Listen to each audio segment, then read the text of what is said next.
Well, good evening. Let's go ahead and get started here. We're working on some technical issues, but thankfully, the song I chose this evening can be found in our hymnal. So if you take your blue copy of our hymnal and turn to number 83, you might need to make a new friend and share. That'll be okay as well. But a text written in the 1700s, I believe actually originally in Welsh, by William Williams, translated into English, and it's a wonderful hymn for us to sing together as a church family. Guide me, O thou great Jehovah. As you're able, let's stand together. We'll sing all three stanzas this evening. Guide me, O thou great Jehovah, number 83.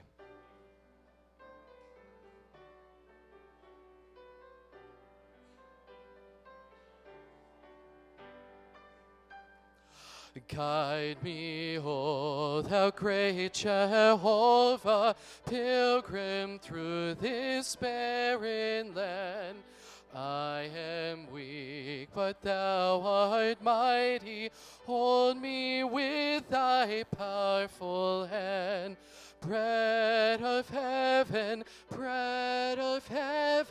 feed me till I want no more. Feed me till I want no more.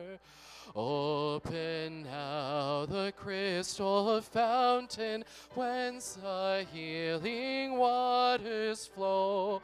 Let the fire and cloudy pillar lead me on my journey through. Strong deliverer, be thou still my strength and shield. Be thou still my strength and shield.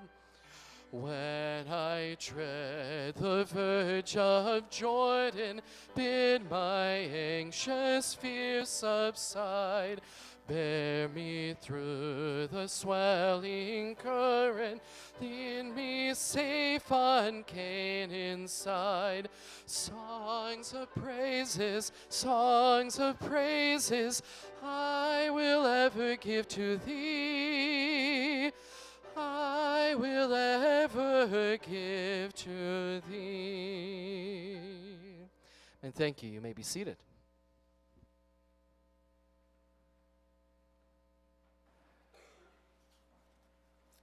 All right. I didn't get my little ear thing on, but I guess I'll just use this one. The old-fashioned way. You know what's great about that hymn besides the theology?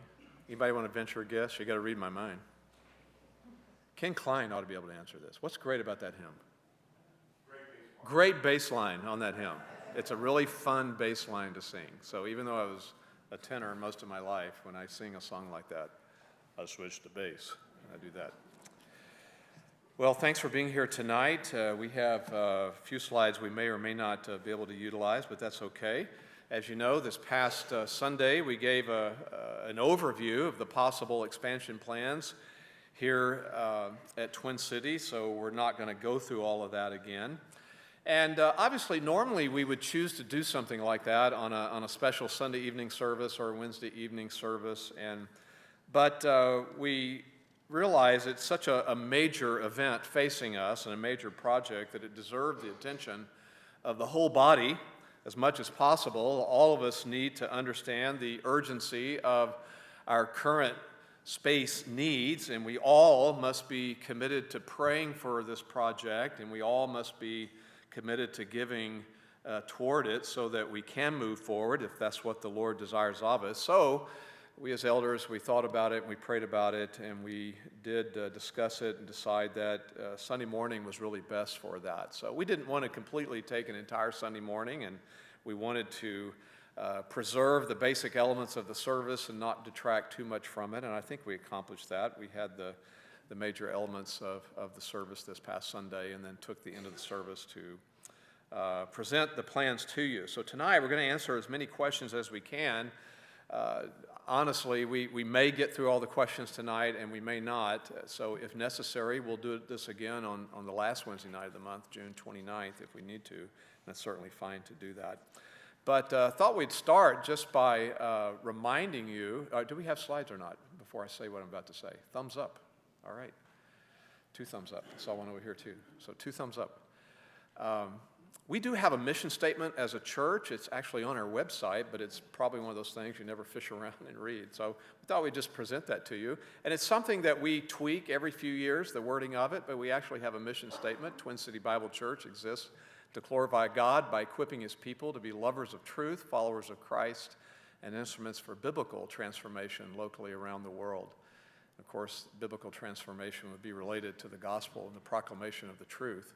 Then along with that, we have what's called a vision statement that breaks that down into smaller bites. The mission statement really is more what we believe God has called us to do, and the vision statement is more what we believe God's called us to be. So I'll just read that for you best I can with my trifocals. Twin City desires to be a spiritually healthy local church that is known for these bullet points: accurate Bible exposition that stimulates growth in the knowledge and application of truth, Christ-centered worship that upholds a high view of God, and that's the triune God, loving fellowship in a friendly environment that encourages sacrificial ministry to one another, intentional discipleship that promotes joyful holiness and obedience to Scripture, committed serving that allows the exercise of spiritual giftedness, strategic training that produces excellence in ministry and leadership, and gospel proclamation that fulfills the Great Commission. So you take both of those together, the mission statement, what we believe God desires us to do, and a vision statement, what we believe God desires us to be, and it's a lofty standard, and we're always seeking to reach it, and always falling short, of course, but never giving up on seeking to reach that. So it is true that at some level, a mission statement like that and a vision statement guides everything that we do. It's sometimes hard to see how all of that impacts something very practical, like do we take out the pews in this auditorium and put chairs, or do we leave the pews? How does our mission statement determine that for us? Probably not so much directly, but it certainly we would not ever want to do anything that would violate that mission statement in any way. So that's on the website, and if you want to review it in more detail and ponder what it says, then fish around the website and you'll find it eventually. Well, the questions have kind of been grouped into 3 categories, and I'm going to do a lot of the emceeing tonight and answer probably many, but the other elders are here to help with that as well, certain questions. So we want to talk about just our ministry right now. It's obvious, and sometimes I won't read the question. What I'm saying is somehow answering something somebody has said. Sometimes I may read the question more directly, but it is obvious that when we say we have needs, it's more our educational needs. That's the pressing situation. The worship space needs that we have in this auditorium are second to that. Not that we think it's second in importance, but it's obvious that the first service here at Twin City is the one that's very close to being full every Sunday, and the second service is the one that's not full. I mean, it might be half full, it might be 60%, 70% full any given Sunday. It ebbs and flows. And so that's sort of the opposite that a lot of people would expect. They would think the first service is the lightly attended service, the second one, that's your full one. Not here. It has to do with how we brought ministry back after the COVID era, as we began to introduce Sunday school and stuff like that, and some of the decisions we made. We sort of intentionally went about trying to load the first service to leave room the second service, because statistically more visitors come to the second service. We've observed that, and here it's a little hard to predict. We have visitors first service and visitors second service. So, but the bottom line is that was our thinking, and we did a really good job at loading the first service and leaving room in the second service for visitors. So, what are we going to do about that? Well, we're not losing sleep over it. It's a very complicated kind of thing to deal with, and we certainly would like more people to attend the second service and the first hour of Sunday school.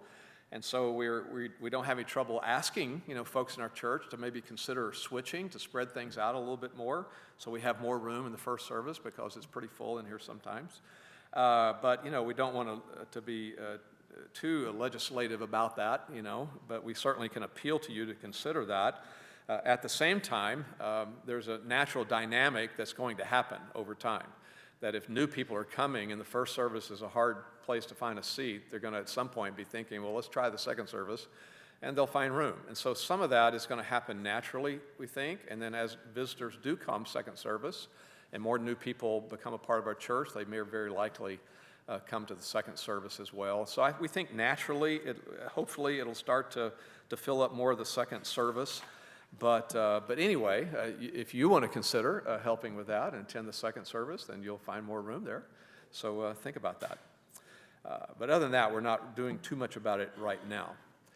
There have been several people asking about a short-term fix to our space needs, or even a fix that might be long-term, as opposed to doing something more expensive, and that is using portable buildings or modular buildings. And so several people asked something related to that, and there was different kinds of questions. So we thought we'd just group them all together and give a comment about the idea of using modular buildings as Sunday school classes, and moving some of our Sunday school classes to those modular buildings that very possibly would be placed out here in the grassy area that we call the grassy knoll sometime.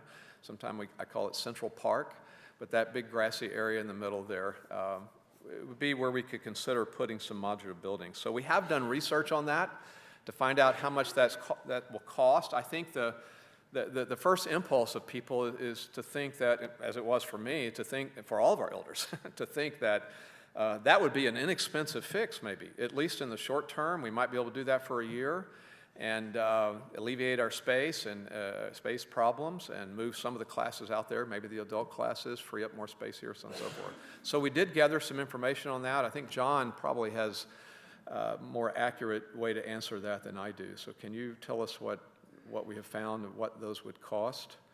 They weren't quite as inexpensive as we thought.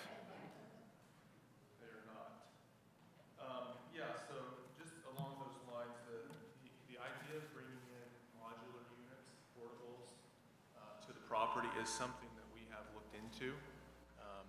We're not oblivious to the fact that it's a cheap, it is considered to be a cheap alternative. There's really two different perspectives to that. So, I think we had one question that was addressing portables from the standpoint of easing worship here, right? And again, I think what you'll find as we kind of work through a lot of these things, and as you see us talking to you about them, our driving focus is not the worship center at this point. We could bring in modulars, we could move, for example, the fireside room to them, create overflow, but what you find is this domino effect where that doesn't really help your education needs. You're just helping to meet needs in this room, right? And so that's important, but we know we do have a little bit of breathing room in here. So the other side of that story is, okay, well, how do you help with the education needs? So just to give you an example, take this dynamic. If the most pressing need we have is for education space, then it would make sense to say, get rid of the adult fellowship Sunday school classes, get rid of the youth meeting upstairs, and put them into modular units. Allow the children to take over the whole education wing, okay? That's one idea that's out there. Question is, well, how long do you do that for? What's the cost of doing that? So in that particular example, which is an example we've researched, we would need to bring in probably two different rooms, one that's big enough to house the fireside room, one that's big enough to house the TES room. Can't hear me? Sorry. It was whistling at me a second ago. All right, so if we did that, just to give you an example, two rooms that would in essence model that, you would be looking at around a $6,000, $6,200 a month payment for those two units. You would be looking at around $25,000 or so of installation and removal fees brought in with that. So it's not off the table. Just let me say that, it's not off the table. It could be, and we're still evaluating this, do we need to do this until we build something, until we built an education wing, for example, or a project one? If we did that for 1 year, the total cost would be around $124,000, all right? The actual monthly cost, if it continued on for year after year after year, would be around $6,200 a month. And so you can see the problems that come with it. It's not really a sufficient answer for overflow, Could help with education, could help with education temporarily. Is it a good long-term answer? Well, that gets problematic if you say we want to start putting $6,000+ a month towards these buildings versus building our own building or expanding our own building. It's kind of like the example of renting versus buying. Your money's going somewhere, it's being useful, but you're not ever getting anything out of it at the end of the day. So those are some ballpark numbers that come with that, and just to make you all feel better, we have been looking into that and are still considering if that's useful. Okay. And we'll put no heat or air conditioning, so only the high school will be out there. Yeah, I mean, we would have to, it's our responsibility then to handle the electrical hookups and plumbing, HVAC, you know, anything like that. So once you get past, I was doing the math there, once you get past about $50,000 to $60,000, that is the drop-off and pickup fees, kind of the front end and the back end of it. Yeah, so once you take that out of it, it's a little over $6,000 a month that you're paying to lease those that could go toward a loan payment, you know, so that's the dilemma there. And so anyway, like I said, we'll continue to investigate that. We'll continue to see if there's something less expensive along that line, but it's come up a lot, you know, the possibility of moving the adults and the teens out there into those buildings. So I don't think not having electricity is an answer there. And that's not going to work. That would be the car I'm driving right now that does not have air conditioning, and so that's not good. The question has come up related to, and he alluded to it, the idea that we could go to one service perhaps by using the fireside room differently than we're doing instead of Sunday school, using the fireside room as overflow and allow us to get to one service if we really desired that. And again, it just, there's other issues involved with it. It reduces all of our adult Sunday school options. You know, if we don't have those modular buildings, it would definitely impact Sunday school. If we had the modular buildings, then we can do that for a while. It's quite expensive, but it doesn't really ultimately solve the children's space if we're using the fireside room and upstairs for the overflow. And it wouldn't last that long if we continue to grow. That's one of the problems with going to one service with a temporary fix of some sort is, you know, down the road we've got to go back to two at some point. So that was just some questions related to kind of where we are right now. There's a whole category related to going forward now with building. Before I say that, and I didn't really comment on this on Sunday, I just threw out one little maybe comment, one of the services. The nursery area back here has two sides to it. What is my left side over here, where that little restroom is, and then there's the side over here where the FOF classroom is and so forth. But we've been talking about this for a long time, that this side over here is going to be remodeled. And we're going to do that in-house, and that's probably going to be done sooner than later. So it's almost a separate issue than us going forward with new buildings. That needs to be remodeled to help some of our nursery needs and toddler needs. And so just a heads up on that. That's a given that we're going to do that, whether or not we do these other things or not. So we'll let you know about that as we go forward, the remodeling of the nursery area back here in-house. Some of you with your hammers and nails and things like that. So when it comes to the building itself, let me just remind you what the two phases look like. Phase one was this idea that we would build back over here a new structure. Phase one would be a structure that would be all educational space, not that it would have to be divided this way. There's wiggle room on that. That's just what the architect did for us. But it would be a new entry level there, a new little small lobby area, unless we cut out that room, then be a little bit bigger, a new office area so that we can turn the present offices into children's classrooms, some additional staircase coming up, and another bathroom or two right there. So in the hallway that we have right now going past the restrooms would continue on to the new hallway down to the new structure. So phase one gets us educational space there for adults and teens. It gets more educational space for children here. We would continue to use the worship center as it is. Phase two would be then past that taking that structure, enlarging it, that's actually a bigger square than that one you just saw. And that bigger square now would include new lobby and a worship center, an auditorium that seats about 440 people with a larger stage and some more storage, a cry room, and some things like that. And so this would be an entrance into a newer lobby. This now would be subdivided here into maybe 3 chunks, one larger one, 2 smaller one. The balcony would be closed in as well. I didn't say that Sunday, but that would be closed in for a Sunday school class. So that's how you would increase your educational space, and this is how you would increase your worship space, along with the fact that underneath that, since the land is going down, underneath that there would be a basement all underneath this. And that basement would then give more adult space and teen space, whatever groups we'd want to put down there with restrooms and so forth. So that would be phase 2. A master plan approach, we said, would be to do it all at one time. Okay, so the prequel to all that is, $6 million comes in, $6.2 million or so, and we just do it all one fell swoop. But that seems a big challenge financially, and so that's why we went to the phased approach.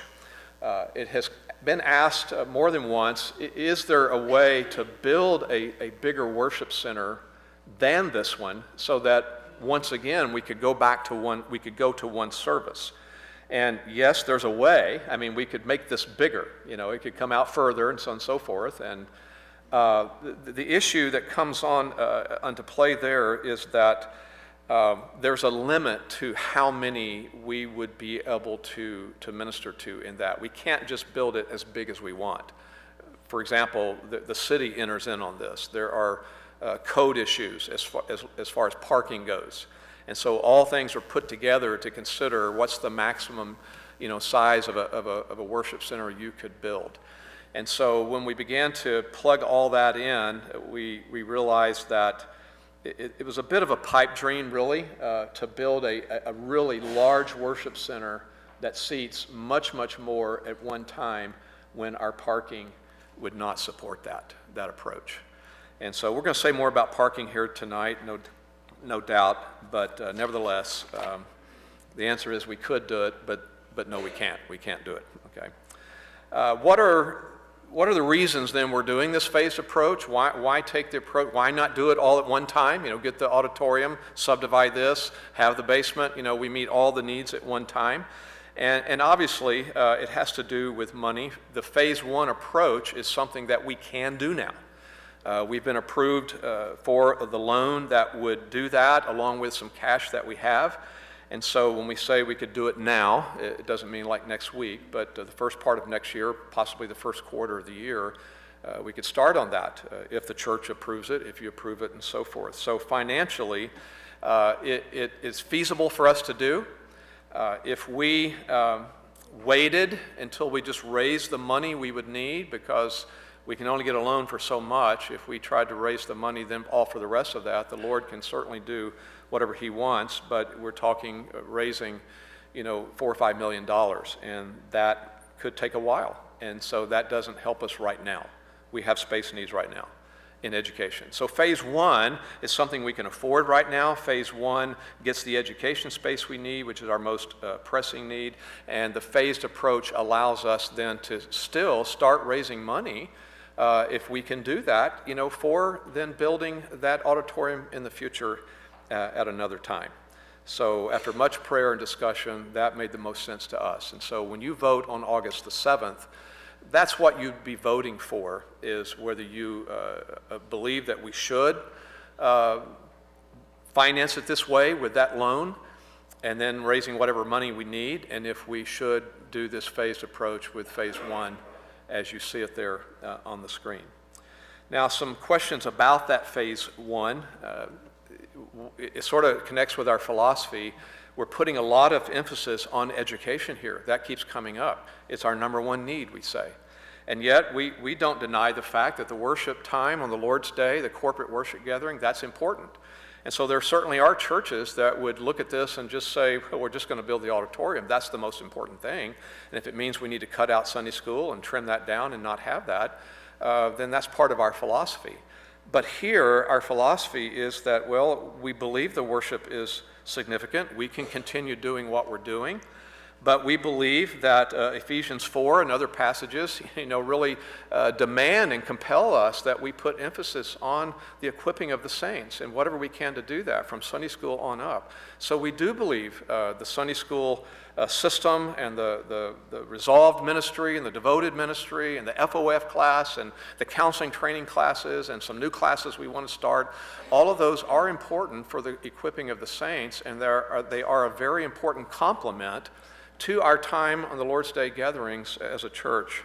So we don't have a clear conscience on just saying, hey, we're just going to find out what this new auditorium would cost and not worry about anything else, and we're just going to do that because we need that auditorium. We believe the pressing needs are education, and it is important. Now, the question has come up then in this Phase 1 approach, is that basement that was pictured in Phase 2, does that not apply to this? And the answer is yes, it does not apply. It is only for Phase 2. So in Phase 1, there is no basement here. The only way we would have that basement is if someday we go on to Phase 2, and this much of it would be lobby, a lot of it, if not all of it, would be lobby, and the new worship center would be added on here. Underneath that, then would be that basement. So there is no basement going on with Phase 1. Parking. Parking is on everybody's mind. I don't know why. I get here, I've got a place, I never struggle with that. And there's plenty of other places when I get here. No, I understand that there's stuff going on out there that I never see, and that the elders are telling me. People are telling them, hey, I circled many times and I couldn't find a place this last Sunday. So the parking lot is filling up. And so, first of all, right now, how many parking places do we have? It's right at 180, give or take one. So we'll just say it's 180 places. If you want to see how the parking fits with the Phase 1 that we're talking about here, we have a schematic that'll help with that. So this is turned a little differently. There's the grassy knoll. Here's Ebert.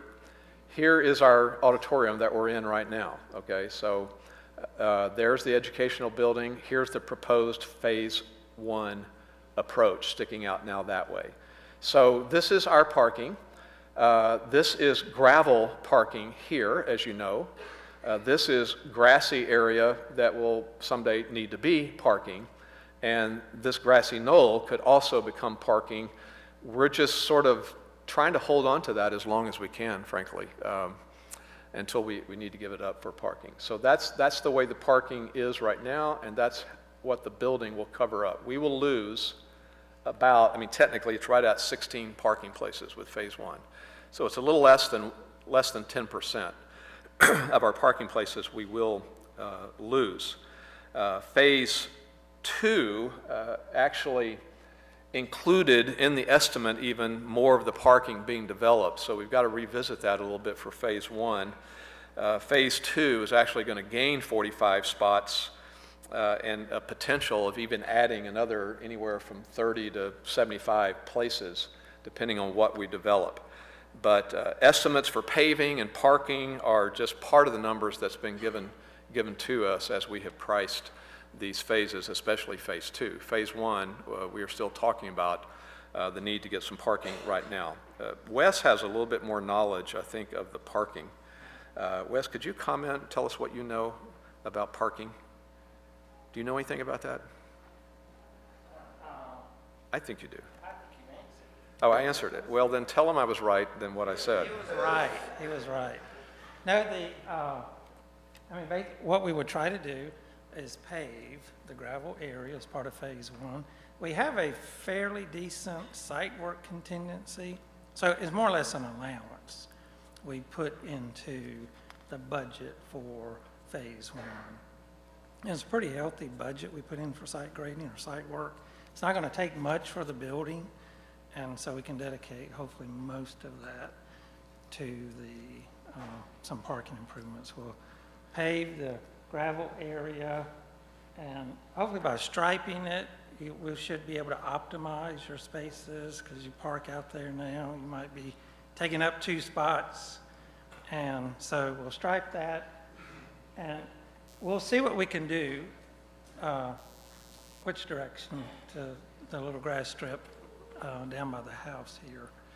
And maybe we can at least gravel that if we can't afford to pave that as part of this project. So, the nice thing is it was graded as part of the original project that was done here. So there's not a lot of site work that needs to be done on that. So That's important what you're saying, because there's a lot of work that was done for the drainage system that's underneath the parking lot, and then how that's sloped, and then the pond. And so all of that was done with the future in mind of being able to build and expand. And so is the retaining pond that we have right now, is that adequate for what we would need, even if we increase our parking? yeah, the actual pond was designed if the grassy knoll were paved. And so it was designed for a much greater impervious surface to the site. I would think we're going to have it evaluated. I would think if any improvements needed to be done to it, it would be fairly minimal. But there's actually a pretty decent network. You can see on here the big kind of bold dash lines. That's our storm drainage network. It was a lot done on the previous project. So we'll have to dig up a little bit. I looked at it before the service. It's not much that's up under the phase one, just a little bit goes up under there. And Bobbitt Construction did budget some additional storm drainage work in the phase two project.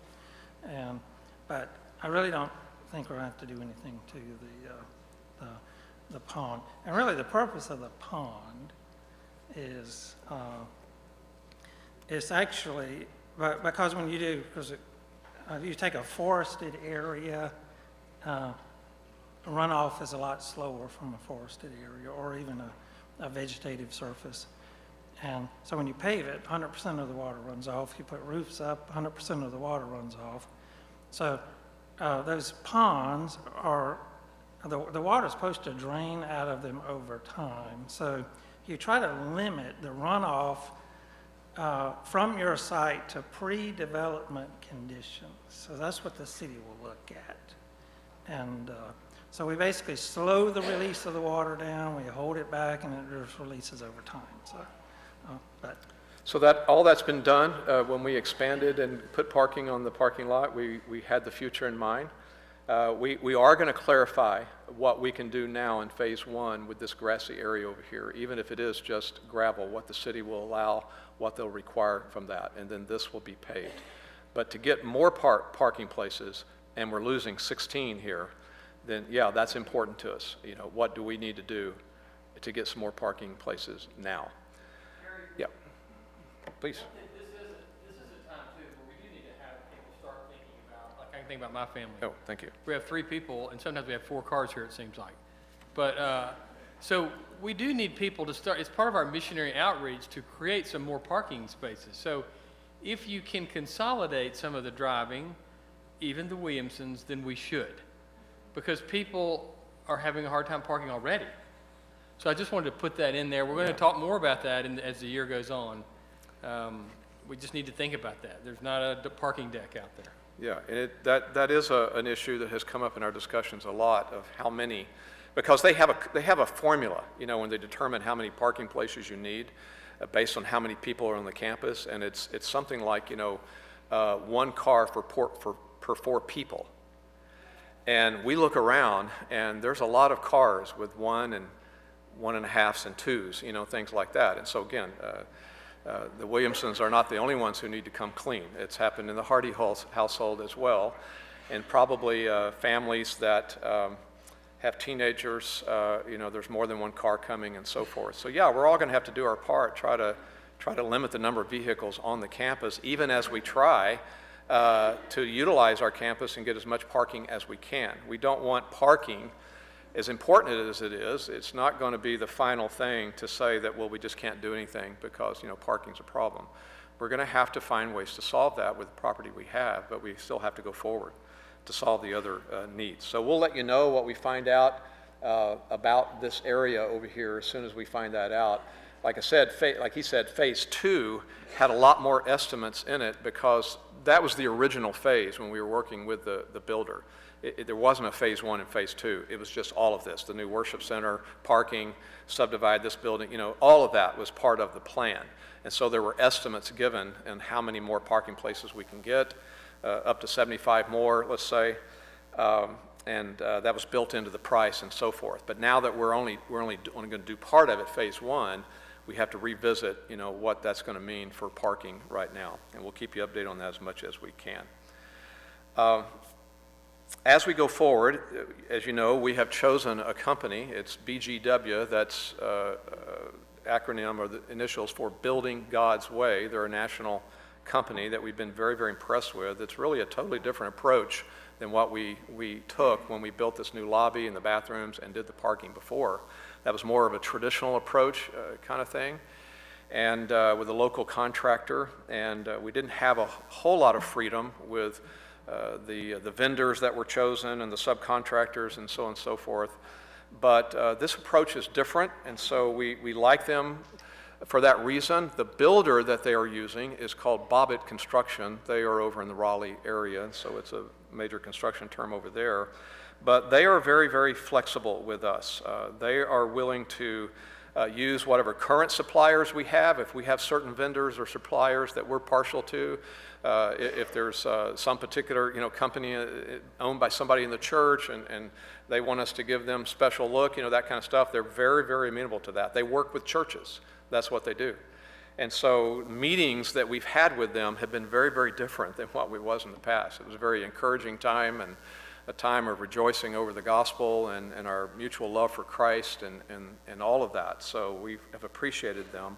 So along with the flexibility we'll have in each phase of the construction process as it's being bidded out, we also are in the process of forming a team of men here that will be helpers to guide that project. So there'll be a team of men that are members of our church that will be working with them and certainly not trying to control them and stuff like that, but working with them and being our liaisons between our church and that builder. So we're looking forward to that flexibility and maybe continuing to use some of the suppliers that we already are familiar with here. The questions come up about how all this impacts that welcome desk and the receptionist area and the church office administrator and so forth. Some of these questions that I'm answering are not in particular order, but it's just things that have come up. Is that going to be relocated? Well, yes and no. I mean, that desk is not going anywhere. That will still be here. We can still continue to think what that will be used for on Sundays.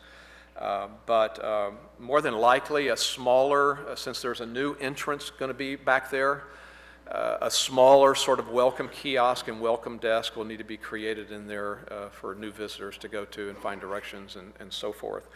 The office area now that will be built will not only include offices for the 4 pastors, so we can be together in one place, but our office administrator, Pam Broser, she will have an office there too. So when you come into that reception area, kind of the first office on the left will be the receptionist, the workroom, her office, and so forth. So we'll have to think through some sort of little welcome kiosk that's outside of that. We don't want on Sundays people going in our office and milling around and trying to figure out what to do. But we'll still utilize this welcome desk for some things. The question has come up about where will the choir be able to practice now if we, in this phase 1 approach? Will they be able to have a new room for that, or will they still utilize the room downstairs? And the answer is in phase 1, they'll still utilize that room downstairs. There's not a new room being created for choir practice in phase 1. Phase 2, with a basement, that's a different story. So we'll visit that the day that we get there.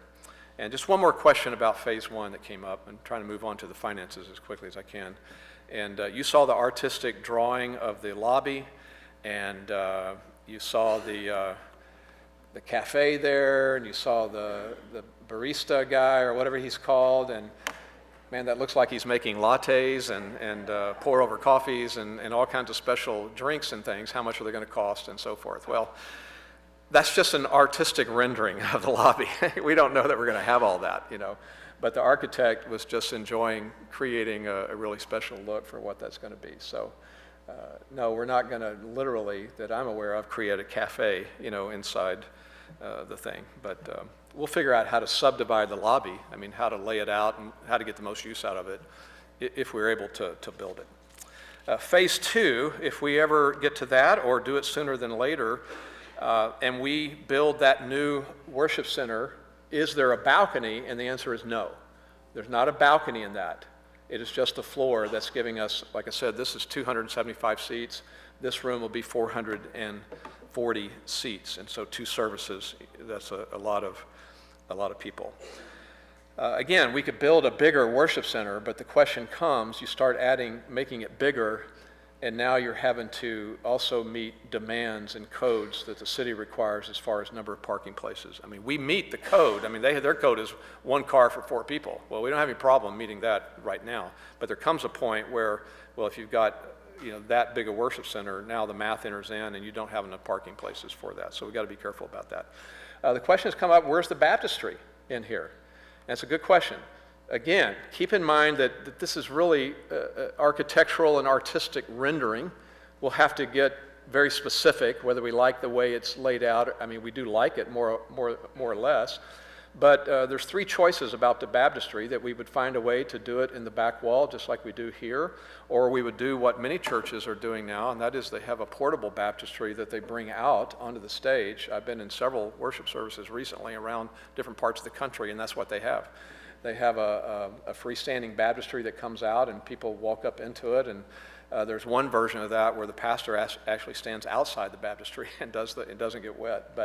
And then the third choice, which is very, very reasonable, and that is we'll continue to use this baptistry. It will still be here. And so when we have Wednesday night baptisms and things like that, we would meet in here and fold some partitions back or whatever. So we'll have to make that decision of how we want to do baptisms, but obviously we will have a baptistry one way or other. We are Baptistic, okay, and we will continue to do baptisms.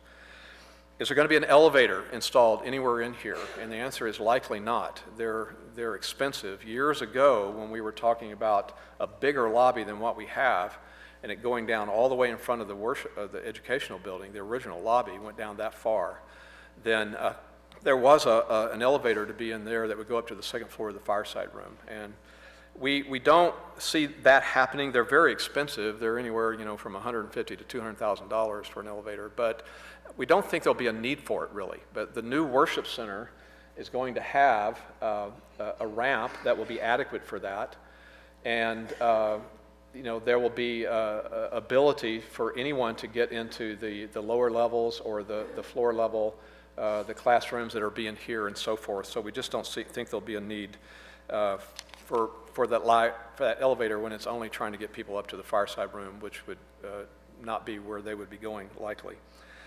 Does phase 2 include the cost of modifying this worship center? In other words, we had a cost on what this would be, and so if we do phase 1, we'll have to raise an additional $3.5–4 million to ever do phase 2. We threw out the idea that instead of doing phase 2, we would leave this as phase 1 and the educational space, and instead we would enlarge this worship center out closer to the street, maybe to the side some. We actually have a diagram that was done years ago for that, and so do we know what that will cost? And we don't.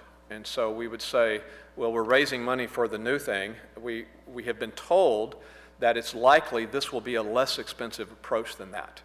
And so whatever money we're raising, even now when we get started for the future, it would go toward this instead of that.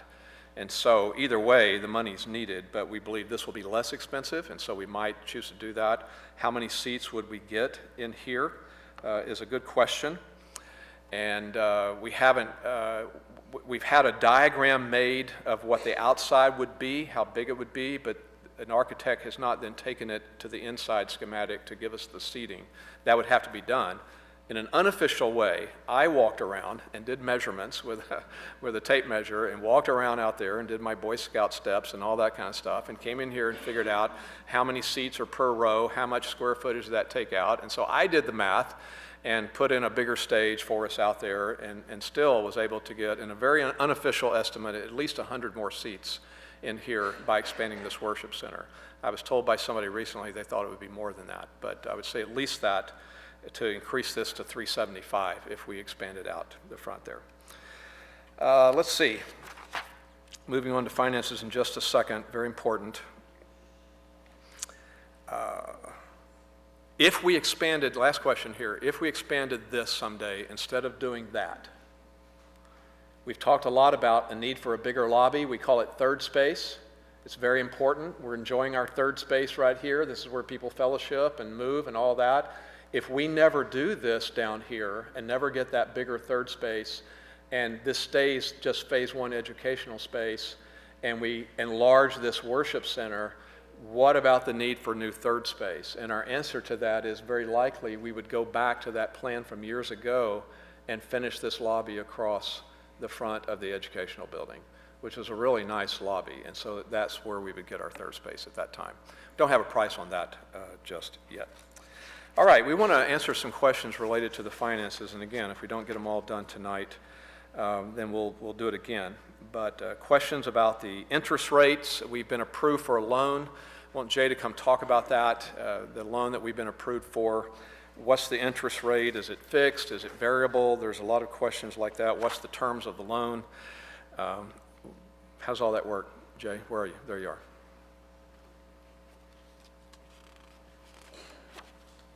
Okay. You want me just to walk through several of these questions? Sure, go ahead. The loan. So we've been really for probably a year and a half now talking to several banks, have narrowed it down to the most part to 2 banks that have been really, really good to work with. We have approval, a verbal approval for a loan, but we'll still have to go through the formal process once we get approval from the congregation and then final budget numbers and final drawings. But the question was asked, what is the interest rate on a $2.5 million loan? The answer to that is yesterday or actually this morning at 9 o'clock, it was between 5.25% and 5.5%. I mean, if you guys are watching the markets at all, you know that that's changing probably quickly. So, but right now, 5.25% to 5.5%. The structure on the loan would likely be a 20-year amort type structure. So it would be amortized over 20 years, but we would probably do either a 5-year to a balloon or a 7-year to a balloon or a 10-year to a balloon. One bank's even suggested we could do just a 20-year straight no balloon loan, which surprised me.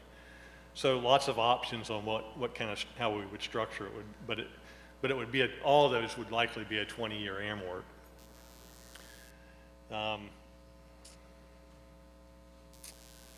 Probably fixed rates. That's what we've talked about to this point. Someone else asked, what will be the increase in our monthly payment compared to the last loan? In other words, the loan that we just paid off. So based on a 20-year amort loan, if we borrow $2.5 million at a 5.5 interest rate, our monthly payment would be about $17,200. Our old loan was about $9,160. So about $8,000 more a month, unless interest rates jump on us a lot. Someone else asked, how will the rising interest rates affect our ability to proceed with the building project? In other words, if interest rates jump by another point, another percent, will we still be able to borrow the 2.5 million? And the general answer to that, from what I've gathered from our bankers, is yes. If anything, if interest rates rise by another 100 bips or 1%, then we may be able to borrow $200,000 less, which isn't a big deal, right? Because we have some money in the bank and we probably don't need to borrow that whole 2.5 million anyway. And one last question relative to loans is, how much interest will we pay? If we pay this thing out over a full 20 years, how much interest will we pay? And so, again, assuming $2.5 million loan, 5.5% interest rate, then if we just paid this for 20 straight years, 240 payments, we'd pay about $1.6 million in interest. But the good news is the banks that we've been talking to don't have a prepayment penalty. They have a penalty only if we pull the loan from them and refinance it with another bank. So we can pay off the loan at any time without a prepayment penalty. And so, for example, if we paid the 20-year loan off in 5 years, if we paid regular monthly payments for 5 years and then paid a balloon payment in month 61, we'd pay about, over the term of that loan, about $640,000 in interest.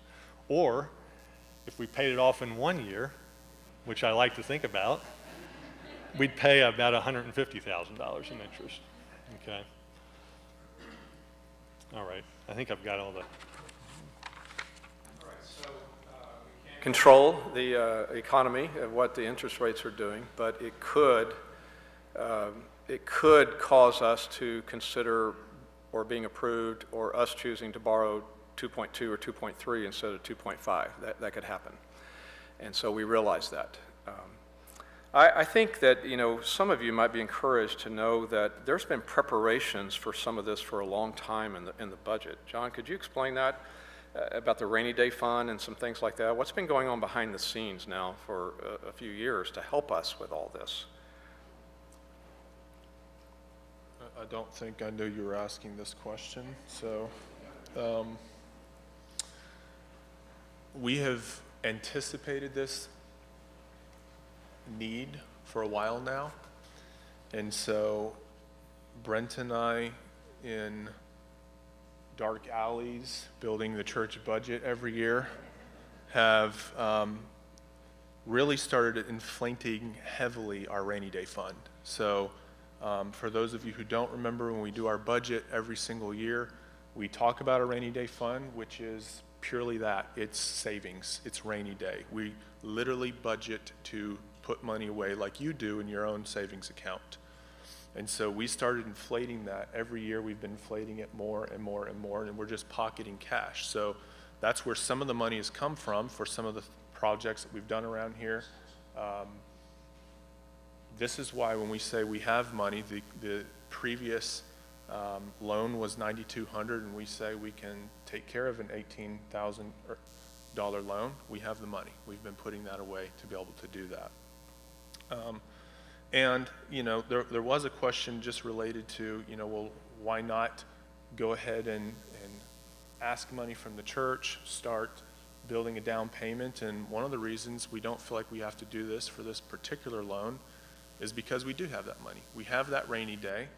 And just so you guys know, the loan that we just paid off, the $9,200 a month that we were paying, we're just dumping that into rainy day as well. And we're just continuing to pocket that and treat it like an ongoing expense. So we have that money. We don't get used to not having a loan, right? So those are just some of the ways we've kind of prepared and been ready for this.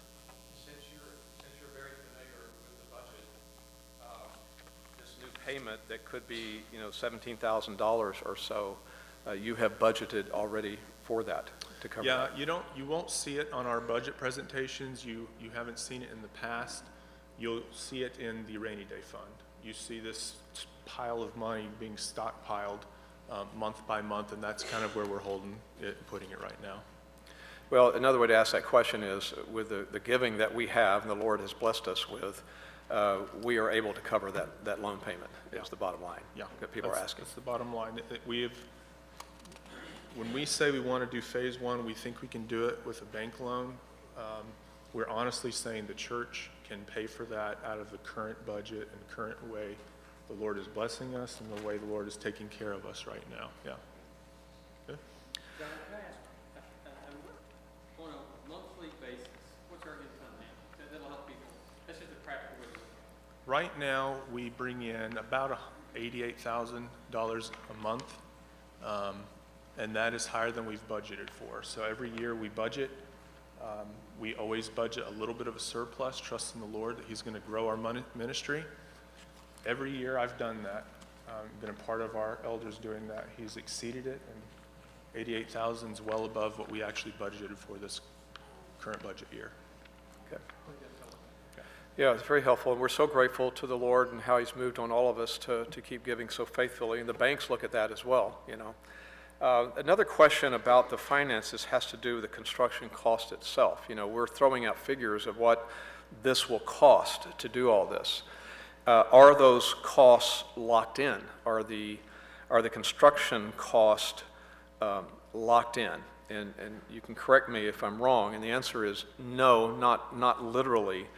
The figures are given to us with as much integrity as they can, you know, to estimate. But at some point, we won't have a locked-in cost until we sign the construction agreement, you know, to go forward after our vote and so forth. And it will be coming down the road. Now, we have factored in, and Wes probably can answer this better, but we have factored in the idea of escalation, some percentage of escalation of cost. Is that right? What percentage? I think we put it in, we have two, there's a contingency and then there's an escalation. I think they're lumped in. So there's a contingency that we built in, an escalation, but it's probably lumped in together, considered as one. Yeah, and so we've taken that into consideration, that these are estimates, pretty good estimates, but we have to allow for the fact that it could be just a little different, even though they've tried to give us as good an estimate as they can. But, you know, once we start getting more serious about this in the months to come, more contracts are signed, and then we get hard data, yes, this is what we're signing. Maybe any questions that you might have about the finances, what you just heard tonight, a follow-up question to something. Yeah, Ken? So the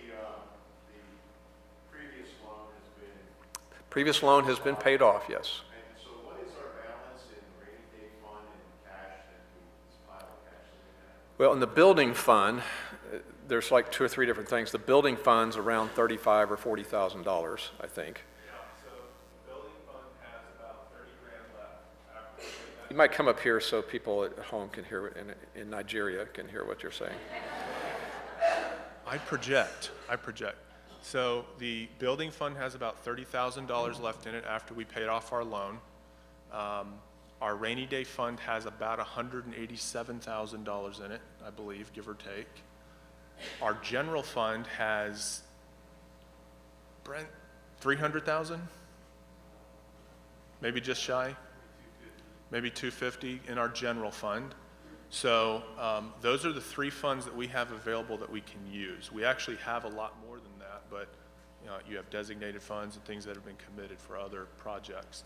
So you have all of that. Part of those funds will be required by the bank when they do an actual loan with us, where they will say, we expect you to have an emergency fund, for example, if you did have a decline in membership or having trouble paying your bills. And so they're going to demand that a portion of that is set aside and always available. The other thing we have going on for us is, because we're pocketing $9,200 a month right now, $9,200 is the amount we were paying on the old To our loan, mortgage. and so now we're paying it to ourselves. paying it to ourselves, and we're beating our budget right now. So right now, 9 months in, give or take, on our budget, we are already about $100,000 ahead of budget. So the Lord is being extremely gracious to us on the giving side, yeah. And our spending's even less, so it's actually a little bit more than that. So the goal with that is to make it work for us. So that will just be taken, put directly into rainy day as well, and it will be treated like an expense. It's additional income. So all that being said, even before we sign and take an official loan, we will probably have anywhere from $600,000 to $750,000 of available cash, you know, ready for this. Yeah. Does that answer your question? Yeah, and that's not changing if there's a focus on the building that fund like we had Right, to- so if to we gather more start- money, we still would want to Yeah, do that. if we start a fundraising project and our church moves forward and says we want to give to that, that's additional money we don't even know right now. Yeah. Someone else follow up with finances, Robert?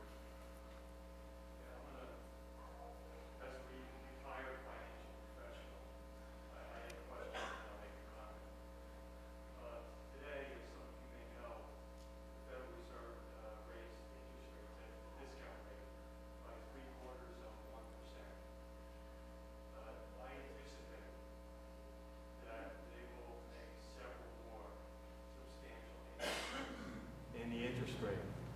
I don't have a crystal ball, so I don't have any idea. And while Jerome Powell, our chairman of the Federal Reserve, is no Paul Volcker, I do believe that we're looking at several more percentage points up in interest rates. And because the Federal Reserve Board is between a rock and a hard place right now. Inflation is rampant. They need to tamp it down because high inflation can bring down a total society. And if you don't understand that or believe that, look at the Weimar Republic in Germany back some years ago. So they have a problem with inflation that they need to bring under control, and there's no way of doing that without crashing this economy. Right now, the yield curve, the Treasury yield curve, has inverted, which historically signals a recession. So the bond market's already saying the recession is here. And the Economic Research Council typically does not actually official date of recession. It's usually three quarters of a year or even a year out. So we could be in a recession right now, and it will never be recognized as us being in an inflation. I think this is leading to a recession. question you have for us, though. What is Well, that? The question is what I'm suggesting is that we do some additional modeling on what the loan impact might be by gradients of several more interest points. Any comment on that, on Jay or anybody? Yeah, I mean, I think. You can do it up here.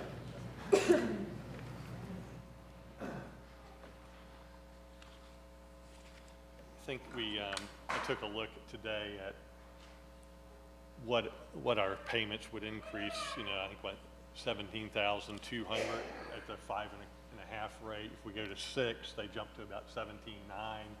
That gives you an idea though, right? About $800 for every 50 bips. So if they jump 200 bips, you're probably talking about a $2,400, or maybe a $3,000 change in payments.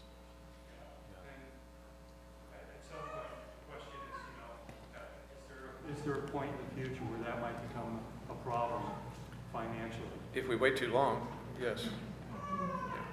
This is gonna happen sooner than anyone believes. Yeah. I think it moves us, compels us to move as quickly as we can on this, to go forward.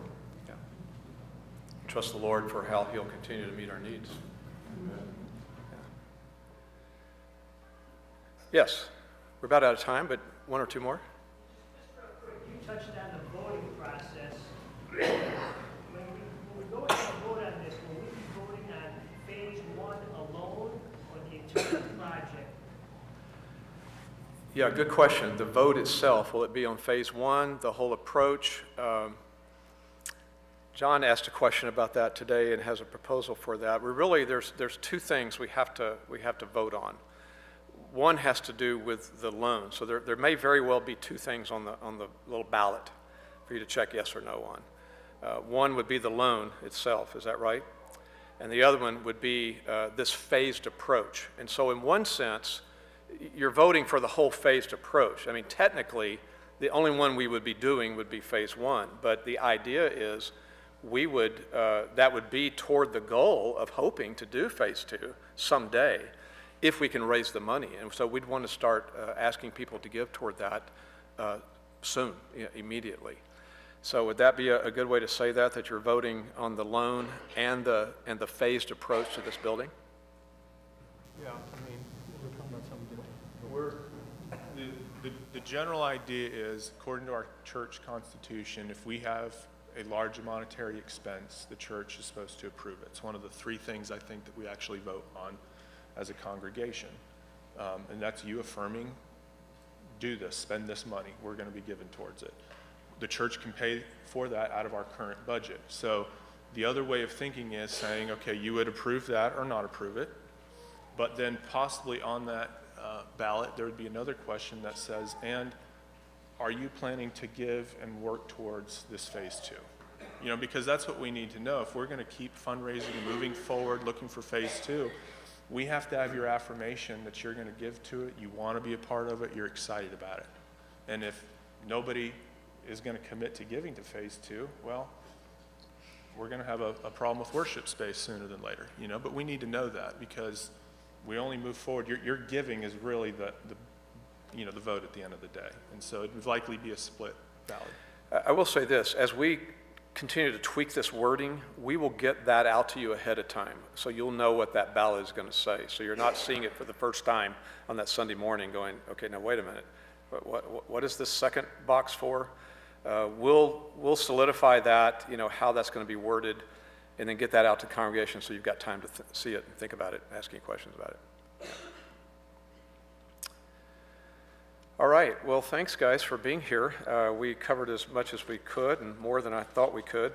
There are some little tangents that go off on these kind of things, but just a closing comment, you know, about the future. I mean, obviously we don't know the future. All we know is the one who knows the future, and so that's where our comfort comes. And we trust him, and so we try to be as wise about it as we can. We don't even know how much time we have left, you know, in the world. I mean, you know, throughout church history, if you read history at all, you find that there's been many, many moments along the way that years have been picked. This is when the Lord's coming. Oh, no doubt about it. I mean, just look around. And there are people saying that today. Oh, this, no doubt about it. It wasn't before, but definitely, you know, that we're moving toward the end. So why do any of this? Listen, whatever we do, and whenever the Lord comes, which could be, depending on what you believe, what the Scripture says, it could be tonight, tomorrow,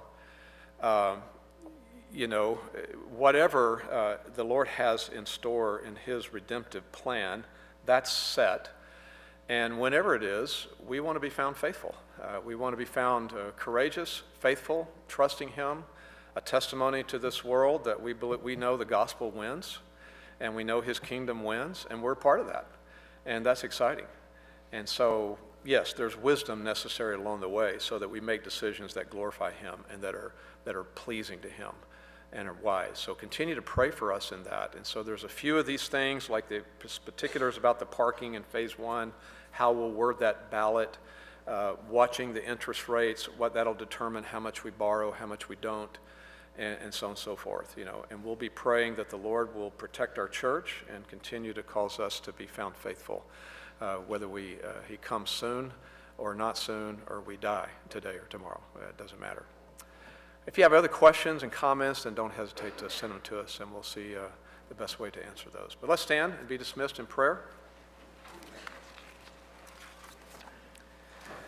Father, we are so grateful that throughout history, you have prevailed, your truth has prevailed. And Lord, that gives us such comfort that we can go to the scriptures and we can do what the psalmist did, that when anxiety is in our hearts, how he said in the Psalms that he found his consolation in God. So Lord, that's who we are still today, and that's what you require from us today. So we're so thankful for all that you've been doing. We're thankful for how you've led in all this to the point we are tonight. We're thankful for how you're going to continue to do that in the weeks and months ahead as we make some of these final decisions toward the vote in August. So Lord, we just want to stand in awe of you tonight as we think about all you've done in and through this church. We're just grateful to be a part of it.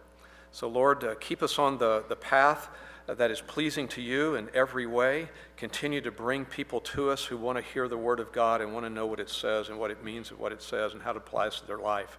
Bring those people to us because we want to teach them and shepherd them and disciple them. And we want to grow, Lord. We want to grow in our knowledge of Christ and our love for him, and in doing all that we can do in his name, even as we continue to support ministry around the world and send people out around the world. Lord, we go forward as, Lord, your servants in your kingdom. In your Son's name, amen. See, Sunday is Father's Day. I don't normally do this. I did a Mother's Day thing last year, but I'm actually going to do something for the men of the church this Sunday, so you can pray in my study of that. And we have communion this Sunday. And the teen choir is singing this Sunday. It's a great day this coming Sunday. Be here.